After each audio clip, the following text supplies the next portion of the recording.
नमस्कार, मैं छाया सिंह एक बार फिर से आप सभी लोगों का स्वागत करती हूँ आपके अपने चैनल छाया एफिलिएशन ज्ञान पे। जैसा कि आप सभी लोग जानते हैं कि मैं कॉलेज सेक्टर से रिलेटेड जो भी अपडेट्स होते हैं उन टॉपिक्स को लेके वीडियो को बनाती रहती हूँ। तो आज एक बार फिर से मैं आप लोगों के बीच आ गई हूँ एक नए टॉपिक के साथ। जैसा कि आप सभी लोग जानते हैं कि इस बीच मेडिकल सेक्टर को लेके बहुत ज़्यादा हाइप आया हुआ है।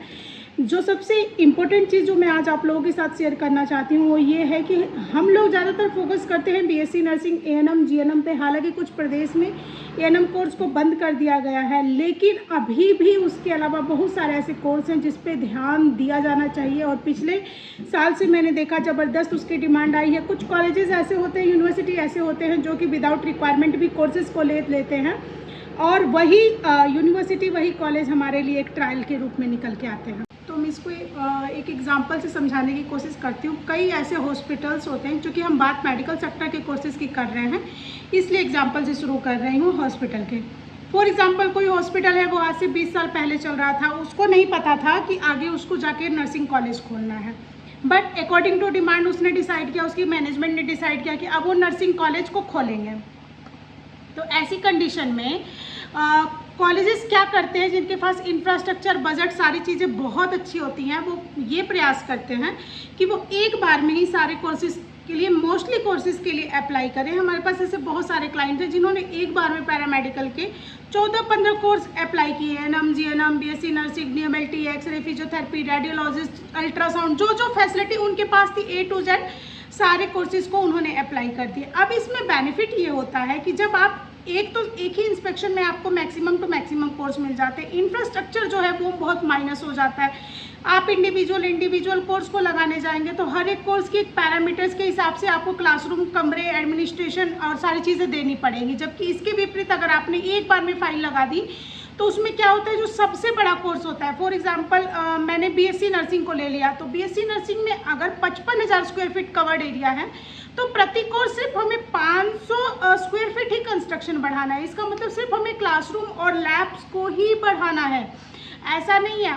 अब इसको डिफरेंट वे से समझते हैं। मैंने एक बार में जीएनएम में अप्लाई किया तो मैंने 20,000 टीचिंग ब्लॉक दिया, फिर अगली साल फिर मैंने बीएससी नर्सिंग अप्लाई किया तो फिर मुझे 55,000 स्क्वायर फीट कवर्ड एरिया देना है। तो एक टाइप से ये लॉस भी होता है, लेकिन ये है कि हर किसी का बजट एक बार में इतना ज़्यादा नहीं होता है कि वो एक बार में ही सारे कोर्सेज को अप्लाई कर ले। बट मैं अपने एक्सपेरिमेंट वाले वर्ड पे दोबारा आती हूँ, जो कि मैं एग्जांपल दे रही थी कि कुछ कोर्सेज जो मार्केट में टॉप ट्रेंडिंग में आ रहे हैं बट लोगों की नज़र में नहीं है, तो ऐसे कोर्स पे रिसर्च कैसे होती है। तो ऐसे ही बहुत सारे कॉलेज होते हैं या हॉस्पिटल होते हैं जिनके पास इंफ्रास्ट्रक्चर, बजट का कोई प्रॉब्लम नहीं हो, तो एक बार में वो सारे प्रोजेक्ट को मार्केट में उतार देते हैं। उसमें से कुछ कोर्स चले कुछ ना चले, उनको कोई फ़र्क नहीं पड़ता है। क्यों? क्योंकि उनको अपने हॉस्पिटल के लिए स्टाफ तो मिल ही रहा है, जो कि फ्री ऑफ कॉस्ट होता है, इंटर्नशिप होती है, और कई हॉस्पिटल ऐसे भी होते हैं जो इंटर्नशिप में भी पेमेंट देते हैं। तो ओवरऑल ये होता है कि उनको हॉस्पिटल वो सबसे अच्छा चलेगा जहाँ पे स्टाफ सबसे ज़्यादा हो।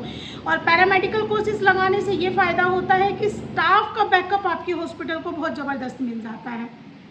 हालांकि इंडियन नर्सिंग काउंसिल की गाइडलाइन के अकॉर्डिंग टाइप हॉस्पिटल भी अलाउड है, बट टाइप के लिए भी ये फैसिलिटी बता रही हूँ कि अगर आप किसी से टाइप भी कर रहे हैं, किसी स्कूल कॉलेज वाले से, तो बेनिफिट आपको ये मिलेगा कि आपको साथ के साथ जो स्टाफ का बैकअप है वो आपको परमानेंटली सॉल्यूशन हो जाएगा।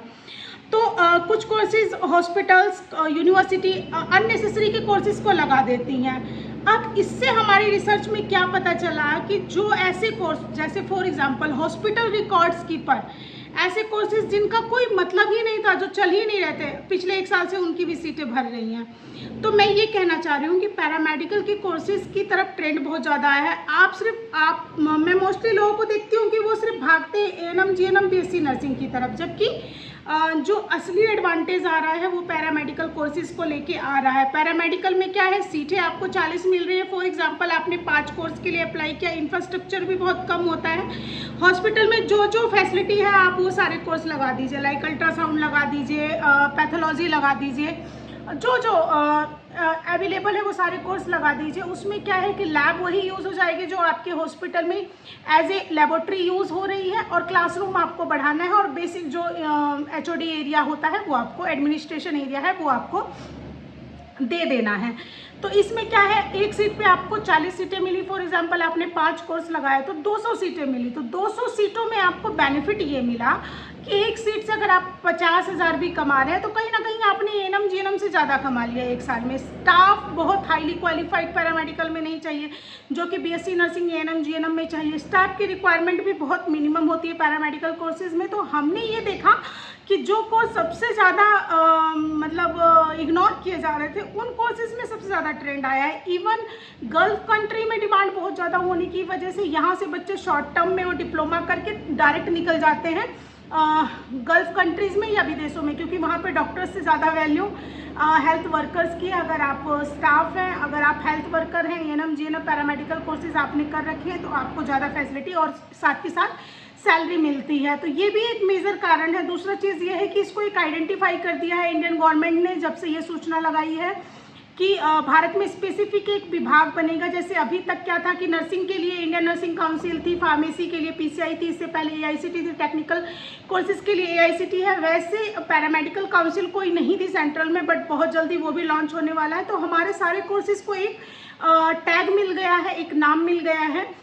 तो इसकी वजह से भी इन कोर्सेज में क्रेज़ आया है। तो मेरा ये मानना है अगर आप लोग कम इन्वेस्टमेंट में कुछ स्टार्ट करना चाहते हैं तो पैरामेडिकल कोर्सेज की तरफ चाहिए। इससे 2 बेनिफिट मिलेगा। एक तो ये ट्रेंडिंग कोर्स है, मेडिकल सेक्टर के कोर्स है, सीटें भरने में आपको आसानी होगी। और दूसरा ये होगा कि आपका जो इनकम है वो रेलिवेंट जनरेट होता रहेगा। कम इन्वेस्टमेंट में आप खुद को स्टैब्लिश कर पाएंगे, और जब एक बार पैसा आता है तो आगे की प्लानिंग अपने आप बन जाती है। अगर आपको मेरी वीडियो अच्छी लगती है तो चैनल को लाइक शेयर सब्सक्राइब करना ना भूलें। उम्मीद करती हूँ कि जो भी इन्फॉर्मेशन है वो आपके काम की होगी। अगर इससे रिलेटेड कोई और क्वेरी है तो आप मुझसे पूछ सकते हैं। धन्यवाद।